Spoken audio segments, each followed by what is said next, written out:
નમસ્કાર. ચાલો આજે એક બહુ જ રસપ્રદ વાત કરીએ. આપણે એ સમજવાનો પ્રયત્ન કરીશું કે એક સ્થાનિક શાળામાં આર્ટિફિશિયલ ઇન્ટેલિજન્સ એટલે કે એઆઈ શિક્ષણની દુનિયામાં કેવું મોટું પરિવર્તન લાવી રહ્યું છે. આ કહાની ખરેખર જાણવા જેવી છે.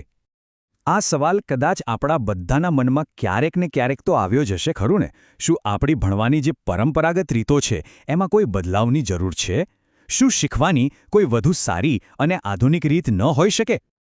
પણ જુઓ, કોઈપણ નવા ઉપાયની વાત કરતા પહેલા એ સમજવું બહુ જ જરૂરી છે કે મૂળ સમસ્યા છે શું.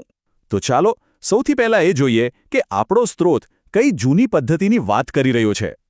જરા એક ક્લાસરૂમ વિશે વિચારો, જ્યાં શિક્ષક બસ બોલતા હોય અને વિદ્યાર્થીઓ ચૂપચાપ સાંભળતા હોય. આ ગોખણપટ્ટીવાળી અને ફક્ત લેક્ચર પર આધારિત જે પદ્ધતિ છે એ ઘણીવાર વિદ્યાર્થીઓની શીખવાની ઉત્સુકતાને ઓછી કરી દે છે. બસ આ જ પડકારને બદલવાનો અહીં પ્રયત્ન થઈ રહ્યો છે. તો સવાલ એ થાય કે આનો ઉપાય શું? શું ટેકનોલોજી આમાં આપણી કોઈ મદદ કરી શકે? ચાલો હવે એ આધુનિક ઉકેલ પર નજર કરીએ જે સ્ત્રોતમાં બતાવવામાં આવ્યો છે. અને આ રહ્યો એ ઉપાય. સ્ત્રોત આપણને એડ્યુટર નામની એક એપ્લિકેશન વિશે જણાવે છે. આ એક એવું એઆઈ સંચાલિત સાધન છે જેને શીખવાની આખી પ્રક્રિયાને વધુ રસપ્રદ અને દરેક વિદ્યાર્થી માટે ખાસ બનાવવા માટે જ તૈયાર કરવામાં આવ્યું છે. અને આ પદ્ધતિની સૌથી મજાની વાત શું છે ખબર છે? એની સરળતા. અહીં કોઈ લાંબી કે જટિલ પ્રક્રિયા નથી. સ્ત્રોત કહે છે કે બસ 3 સાદા પગલાં ભરવાના છે. લિંક ખોલો, એપ ડાઉનલોડ કરો અને એઆઈની મદદથી શીખવાનું શરૂ કરી દો. મતલબ કે કોઈ પણ આનો ઉપયોગ ખૂબ જ આસાનીથી કરી શકે છે. વાતો તો બધી બહુ સારી લાગે છે, પણ શું આ રીત ખરેખર કામ કરે છે? હવે આપણે આ વિશ્લેષણના સૌથી મજબૂત ભાગ તરફ જઈ રહ્યા છીએ. એક વાસ્તવિક દુનિયાનું પરિણામ. આ કોઈ હવામાં થતી વાત નથી. આપણે વાત કરી રહ્યા છીએ ડેડિયાપાડા તાલુકાની પ્રાથમિક શાળા ગઢની. અહીંના વિદ્યાર્થીઓએ સીઈટી પરીક્ષાની તૈયારી માટે આ એપનો ઉપયોગ કર્યો અને જે પરિણામ આવ્યું એ ખરેખર જોવા જેવું હતું. સ્ક્રીન પર જુઓ, ફક્ત એક જ આંકડો છે, 17. આનો શું અર્થ હોઈ શકે?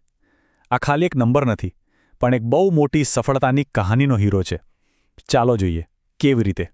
અને આ રહ્યું એ રહસ્ય પાછળનું પૂરું ચિત્ર. કુલ 26 વિદ્યાર્થીઓમાંથી 17 વિદ્યાર્થીઓએ સીઈટી પરીક્ષા પાસ કરી અને જબરદસ્ત પરિણામ મેળવ્યું. આ કોઈ નાનો સૂનો આંકડો નથી. આ બતાવે છે કે આ નવી પદ્ધતિ કેટલી અસરકારક સાબિત થઈ. તો સવાલ એ છે કે આટલું શાનદાર પરિણામ આવ્યું કેવી રીતે? એવું તો શું અલગ હતું આ ભણાવવાની રીતમાં? ચાલો આ સફળતા પાછળ છુપાયેલા રહસ્યને સમજીએ. બસ આ જ છે આખી રમતનો મુખ્ય ફેરફાર. જૂની પદ્ધતિમાં શિક્ષક પોતે જવાબ શીખવતા હતા, પણ અહીં એ જ શિક્ષક હવે વિદ્યાર્થીઓ માટે એક માર્ગદર્શક એટલે કે ગાઈડ બની ગયા. વિદ્યાર્થીઓ જાતે એપ પર શીખતા અને જ્યાં પણ અટકે ત્યાં શિક્ષક તેમને મદદ કરતા. સ્ત્રોતમાં જે શિક્ષક રોહિત પટેલનો ઉલ્લેખ છે તેમના આ શબ્દો બધું જ કહી દે છે. તેમણે વિદ્યાર્થીઓ પર જ્ઞાન થોપ્યું નહીં, પણ તેમને જ્ઞાન મેળવવાનું એક સાધન આપી દીધું. અને પરિણામ તો આપણી સૌની સામે જ છે. આ નવી વિચારસરણી મુજબ શિક્ષક હવે માત્ર માહિતી આપનાર વ્યક્તિ નથી, પણ એક એવા ગાઈડ છે જે વિદ્યાર્થીઓને જાતે શીખવા માટેના સાધનો અને પ્રેરણા આપે છે. આનાથી વિદ્યાર્થીઓ વધુ આત્મનિર્ભર અને સક્ષમ બને છે. પ્રાથમિક શાળા ગઢનો આ નાનકડો પ્રયોગ આપણને શિક્ષણના ભવિષ્ય વિશે એક મોટો વિચાર આપે છે. આ માત્ર એક શાળાની સફળતાની કહાની નથી, પણ આવનારા સમયમાં શિક્ષણ કેવું હોઈ શકે છે તેનો એક ઇશારો છે.